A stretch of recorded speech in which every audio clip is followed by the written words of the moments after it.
las consecuencias de estos incendios son sumamente graves para toda la biodiversidad, ¿no? Pensando que estamos en un ecosistema, en una ecorregión, que es la selva paranaense o Mata Atlántica, que es un ecosistema que de por sí ya está en riesgo en el mundo, ¿no? Es un ecosistema que hoy tiene solamente el 7% de su superficie original, de más de 100 millones de hectáreas. Esto abarcaba los países de Brasil, Argentina y Paraguay. Eso ha sido devastado por el avance de la frontera agropecuaria, de la frontera forestal, de la urbanización. Entonces en Misiones tenemos el continuo de selva más importante de este bioma, lo cual es fundamental poder preservarlo por todos los servicios ecosistémicos que brinda esto, no solo la producción de madera, sino la producción de oxígeno, la captación de carbono, es la que nos mantiene las reservas de agua, entre otras cosas que nos aporta la biodiversidad, como plantas medicinales, los animales, el rol en la polinización. La verdad que el efecto de estos incendios son muy graves, ya son muchas hectáreas quemadas. Si bien la lluvia de estos días, como bien decías al principio, nos dio una tregua, porque bueno, la zona sur fue un poco más que aquí en el norte, donde estamos nosotros, Ujú. pero dio apaciguar un poco los focos de incendio y darnos una oportunidad también para generar conciencia en la sociedad. Sabemos que estos incendios en su mayoría son intencionales. En nuestra provincia tenemos una práctica milenaria de utilizar el fuego como un mecanismo para preparación de terreno, para actividades agrícolas o forestales. Y si bien se rige en la provincia una prohibición de quemas ya hace mucho tiempo, de quema de los residuos y también de nuevas quemas a raíz de esta emergencia que estamos viviendo, hoy se sigue utilizando, ¿no? Y a veces algo tan inocente como quemar una basura en el patio de la casa o un espacio a la vera de la ruta o enfrente de la casa, termina siendo, como el caso de Corrientes, una quema de más de 6.000 hectáreas. Entonces creo que esa tregua que nos da es para generar conciencia en la población, de que aquí tenemos responsabilidades todos, también para que los gobiernos y las instituciones que tenemos otras responsabilidades también nos preparemos mejor para enfrentar esto que se viene, porque durante los meses de diciembre y enero creo que van a ser los meses más calurosos y más críticos en cuanto a estos incendios, así que la situación va a continuar y bueno, a tu pregunta, la verdad que esto es un desastre para toda la biodiversidad, teniendo en cuenta esto que te decía de la importancia de la selva paranaense. Ujú. Ingeniero, ¿ya hay un daño irreparable en algunas especies nativas? Efectivamente, nosotros en Misiones tenemos especies endémicas, ¿no? Endémicas, ¿qué implica? Que son especies que crecen únicamente en este lugar y que no las encontrás en otra parte del mundo. Entonces son especies casi únicas. Entonces, nuestra zona de mayor número de especies endémicas es la zona de San Ignacio, Santana, por esa mezcla que hay de biomas, donde pasamos de selva a pastizales, entonces ahí se da mucha biodiversidad y también se da el aparecimiento de estas especies endémicas. Entonces, nosotros en la facultad tenemos un proyecto que es de endémicas de la provincia de Misiones, donde identificamos las especies, traemos a nuestro vivero, tratamos de ver mecanismos de reproducirlas, pero hay especies que tienen muy bajas representaciones, muy pocos individuos. Entonces uno de estos incendios puede realmente poner en riesgo una especie que todavía no la conocemos, que no la estudiamos, que puede ser, que es de por sí valiosa para el ecosistema, pero puede ser muy valiosa para la humanidad en un futuro, y la perdemos por un incendio, ¿no? Además en biosfera, por ejemplo, lo que se ha quemado, la reserva de biosfera para nosotros, igual que los parques provinciales y las reservas privadas, constituyen una base genética muy importante. Es donde está resguardado el material para que después nos permita restaurar los lugares que necesitemos. Entonces un incendio en esos lugares es como que nos saca el capital, ¿no? Nos saca la base que tenemos para las futuras restauraciones, ¿no? Así que sin duda esto es grave, el efecto sobre la flora, sobre la fauna. Hemos visto estos días el rescate emblemático, ¿no? de una cría de puma. Ujú.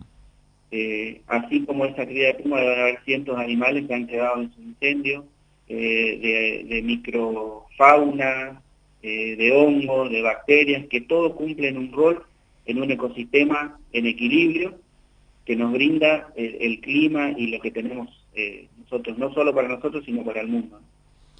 Ingeniero, ¿cuáles son las consecuencias de la deforestación que se viene realizando aquí en la provincia de Misiones? Bueno, sin dudas, cada vez que nosotros convertimos un ecosistema biodiverso, como el de la selva paranaense, tanto a un cultivo de pino o de eucaliptos o a un cultivo agrícola, estamos modificando el ambiente y eso tiene un impacto. Hay formas de hacerlos que son compatibles con la sustentabilidad, que permiten el mantenimiento de determinadas funciones en el tiempo, pero siempre que hay una modificación hay un impacto, ¿no? En el caso del agua, por ejemplo, la selva lo que hace es absorber el agua, después lo libera lentamente al arroyo y permite que los caudales se regulen. En el caso de cuando ese suelo esté descubierto, todo el agua de lluvia que cae, que en Misiones suele ser muy abundante, termina escurriéndose, produce crecidas repentinas, produce erosión, degradación de suelo, que eso tiene impacto no solo en el presente, sino en el futuro.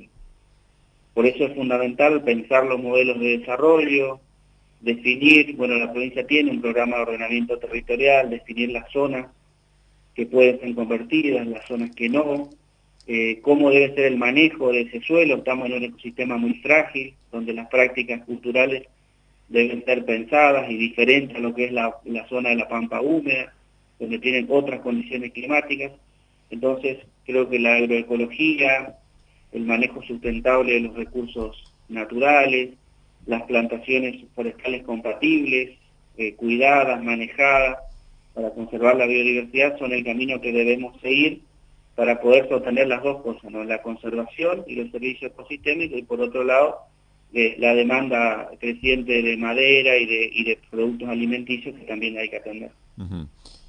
Si podríamos hacer un diagnóstico de cuál es la salud de la selva misionera hoy en día, ¿qué nos diría usted? Diría que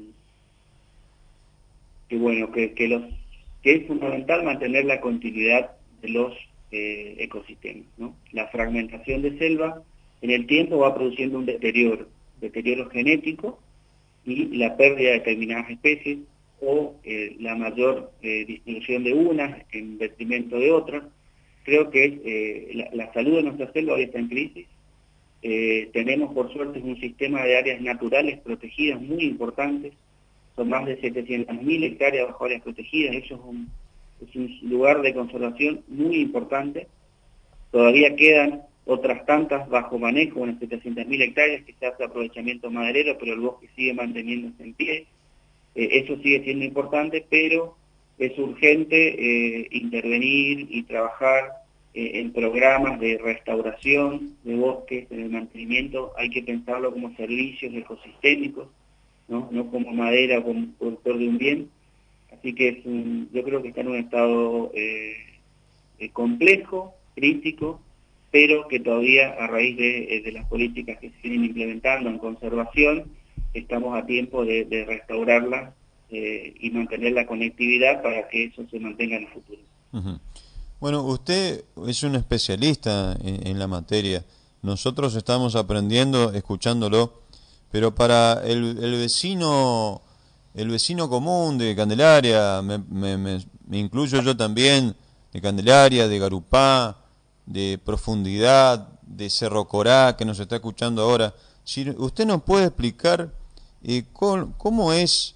cuál es la velocidad de propagación del fuego. Eso es algo, ingeniero, que sinceramente a mí en lo personal siempre quise saber. ¿Con qué velocidad y de qué depende se puede propagar el fuego en un monte? Lo primero es la cantidad de biomasa seca, ¿no? Y las condiciones de humedad del suelo. Si en estos tiempos que hay muy poca humedad, hay mucha biomasa, materia seca, hojas y ramas, eso es el combustible ideal para iniciar el fuego. Después depende de otros factores, como los vientos, por ejemplo. Nosotros hemos participado hace unos años en un incendio que hubo en la biosfera de Yabotí, una de mis primeras experiencias ahí, y la verdad que me ha sorprendido, coincidió justamente con el florecimiento de las tacuaras. Ustedes saben que las tacuaras nuestras, el tacuapí, tiene un ciclo de florecimiento largo, florecen cada 25 años, se secan todas y mueren y vuelven a renacer de semillas. Y coincidió un incendio con esa situación, y la verdad que el avance coincidió con unos vientos. Era en unos minutos avanzaban 100, 150 metros, y era algo muy impresionante, digamos, donde prácticamente quemó 200 hectáreas, donde no se lo pudo parar, únicamente una lluvia, una bendecida lluvia en la noche hizo que pudiéramos controlarlo, pero depende de esos factores, la biomasa, el grado de humedad que tenga el suelo, si hay vientos que favorecen, ¿no? Y otra cosa es el grado de accesibilidad, digamos. Hay lugares donde no hay caminos, por ejemplo, donde los bomberos no pueden acceder o el equipo que está trabajando no puede acceder. Eso dificulta aún más la posibilidad de controlarlo. Pero es fundamental la alerta temprana aquí. Cuando el foco se inicia es poder llamar a las autoridades y que intervengan. Una cosa es un foco de incendio que tiene 20 metros de frente, cuando ya un incendio se hace como el de Corrientes, que tenían 2 kilómetros de frente. Eso prácticamente es conducirlo y es imposible pararlo, ¿no? Cuando toma magnitudes muy grandes. Por eso es fundamental. Primero evitar prender fuego en esta época. Hay un combo de baja humedad, de baja precipitación, de acumulación de residuos, de temperaturas altas, que hace propicio generar un desastre con encender una pequeña fogata. Hay que tener todo el cuidado y tratar de no hacerlo. Eso es lo principal. Bueno, finalmente, ingeniero, usted nos está dando una clase prácticamente a todos nosotros para entender cómo se puede propagar el fuego, cuáles son las consecuencias, nos dio un diagnóstico. Ahora, voy a esa cuestión más casera, si se permite el término, ingeniero, del tema de lo que por ahí hacen nuestros vecinos, aquí en Candelaria, o en Santana, o en Alem, o en Oberá, con respecto a la quema como un método de limpieza, ¿vio? O sea, ¿qué nos puede decir en ese aspecto en cuanto a las consecuencias y los cuidados? Nosotros en Misiones tenemos una historia de realizar la preparación del terreno a través de la quema, ¿no? Es el macheteo del sotobosque, es el macheteo de la capuera, como le llamamos nosotros, y la quema como un mecanismo de limpieza de ese material para poder plantar. Eso se venía haciendo hace mucho tiempo. Lo que la gente tiene que entender es que hoy las condiciones climáticas que nos están afectando son otras, ¿no? Que llevamos 9 meses de acumulación de déficit hídrico. ¿Qué implica esto? Que hace 9 meses está lloviendo muy por debajo de lo que llovía históricamente. Entonces, la situación hoy es diferente. Entonces, las prácticas tienen que ser diferentes. Entonces, el vecino debería evitar la quema.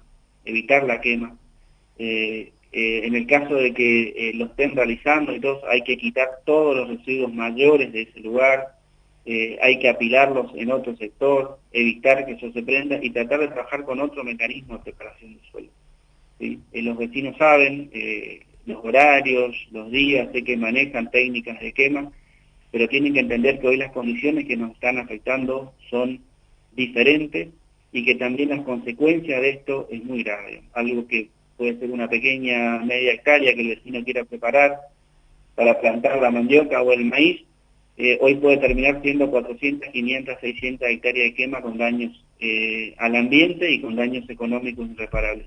Hace falta mucha conciencia. Uno recorre estos días la provincia y ve todavía los focos de incendio que hay, y por ahí cuando se acerca ve que son los vecinos que están preparando el espacio, que entiendo que lo deben hacer para plantar, pero hoy hay que extremar las medidas, hay que tomar conciencia, hay que avisar a las autoridades si se lo va a hacer, avisar a los vecinos. No nos puede tomar más por sorpresa y tener esos daños que son muy, muy importantes ya, tanto económicos como ambientales, y que tienen un efecto global. ¿Sí? Todo está conectado. El clima no es una cuestión que depende solo de nosotros, sino es una cuestión global. Bueno, por último, ¿cuál es la expectativa, el pronóstico En cuanto a los focos de incendio, para este fin de año, ¿calcula usted que se van a seguir produciendo focos de incendio? Nosotros creemos que esta lluvia, como decía al principio, nos dio una tregua, pero los meses siempre más complejos para los incendios son los meses de diciembre y enero, que son los meses de por sí más secos. Creo que esta situación se va a acentuar, o sea, es ahí donde va a haber que extremar las medidas de prevención, ¿no? Prevención, aquellos que nos gusta ir a los arroyos hermosos de Misiones, tener cuidado con los incendios de las fogatas, con los fuegos que se realizan, asegurarse de dejarlos apagados, hablar con los chicos en cuanto a eso, en cuanto a la quema de basura misma, que una chispa puede ocasionar un incendio.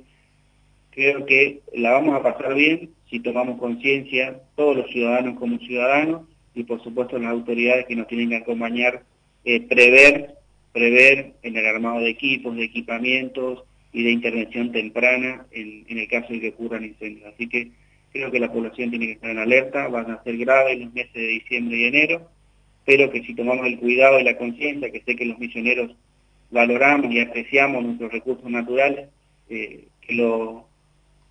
lo hagan con absoluta conciencia y pensando que esto puede ocasionar daños muy graves.